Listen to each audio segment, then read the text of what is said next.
Okay, y'all know I always post pictures about the sky, especially when there's like hella rockets, because these are not airplanes, okay? These are not airplanes. These shits is going straight up. You heard that confirmation. Basically, what if, well, not what if, but we are in water. We are water.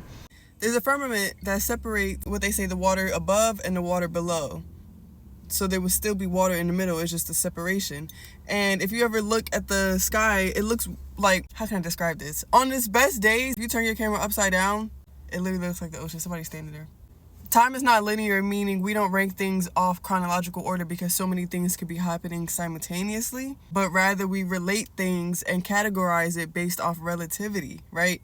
So I'm not going to get into that because that's going to be too... How you relate to things is a relationship, right? A relationship is not, of course, just romantic or platonic or just friends and family. It's like, how do you relate to nature? How do you relate to people around you? What is the relationship with yourself? Like, everything is how you connect to that, because you are the universe, so you are the center of everything. Okay, cool. Now think about the word ship. Like, I just was talking about how the language is limited in a sense, but it's really just double contracts, double entendres, all of that.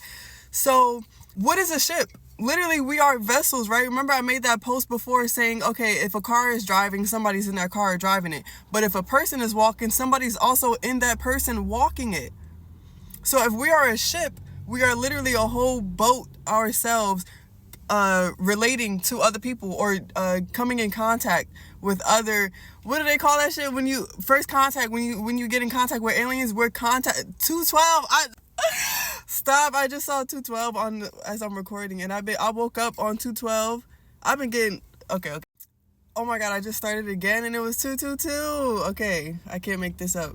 So anyway, I was thinking, how do we relate to things, right? So say, for example, we relate to family members, right? We relate through DNA. We have similar genetic structures. How do we relate to strangers? We connect. I was about to say trauma. That's a bad thing. Well, not bad, but no. We relate through commonalities. We relate through hobbies and shit like that. So either way, we're gonna find something to relate that's a common ground, and it's really just so scientific when we get down to it, because it's like, as long as we have an entity, a relation, and then the second party, that's what they say, three.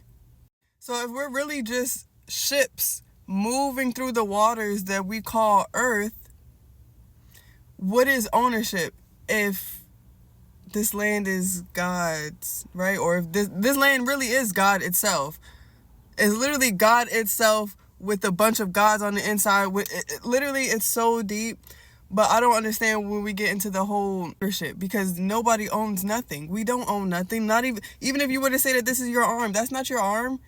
Who birthed that arm? Who created that arm? Like, not you. Even if you say it was your mother, who created your mother? Like, you know what I'm saying? We got a thing with this ownership. And I believe I'm done rambling after this, but I'm like, once we learn to let go, once we release, things will just come at us so much more effortlessly. And I'm speaking to myself, because I do have a problem with holding on. I think that's a big problem with anxious attachments. Is like, it is a little bit controlling. It is, but we gotta just let go. We gotta let go. 414.